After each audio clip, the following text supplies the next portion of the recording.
Let's get the read now from Kansas Republican Senator Roger Marshall. You know, the American people, many of them were asked right there, they don't like what they see. What can they expect from this many more IRS agents? Is it possible those making less than $400,000 a year won't see new audits under all of this? Well, Sandra, now we know why the IRS has been buying weapons and ammunition. We're going to have 87,000 more armed IRS agents. And if the example of the FBI is any example of what the IRS is going to do, Americans should be scared. You know, this administration's been all about equity. In the past, there's been no equity when it comes to IRS audits, and I think that's going to continue. If you own a small business, if you're a working class American, it's going to cost you thousands of dollars to defend this audit.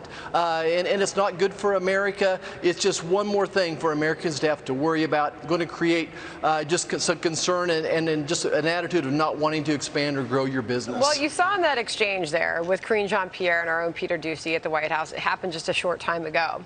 If you were to take the White House at their word, she said there will be no new audits on anybody making under $400,000 a year. She said very clear, no.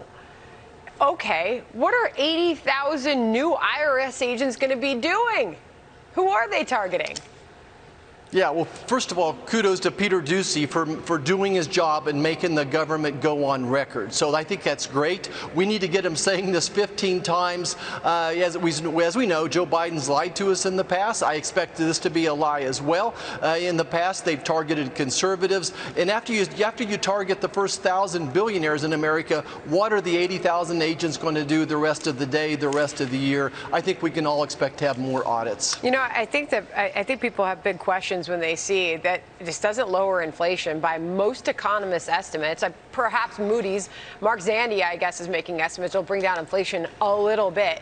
But somehow this is going to have to be paid for. And you see those new IRS agents and you wonder how they will be put to work. But there was an exchange on another network where Jared Bernstein, economic advisor to the president, he basically would not commit to no new audits for those making under $400,000. So it's another messaging problem you can make the case on the part of this White House.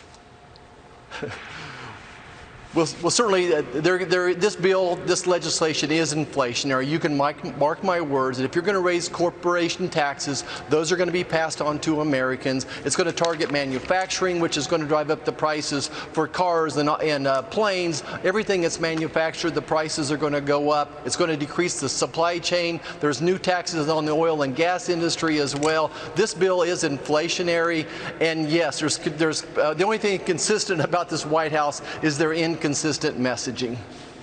All right. Overall, the JCT says starting in 2023, taxes will go up by $16.7 billion for Americans earning less than $200,000. That is really something. We'll keep watching all of it and all sides of it. Thank you very much for joining us, sir. Great to see you. Thanks, Sandra. All right. Forget the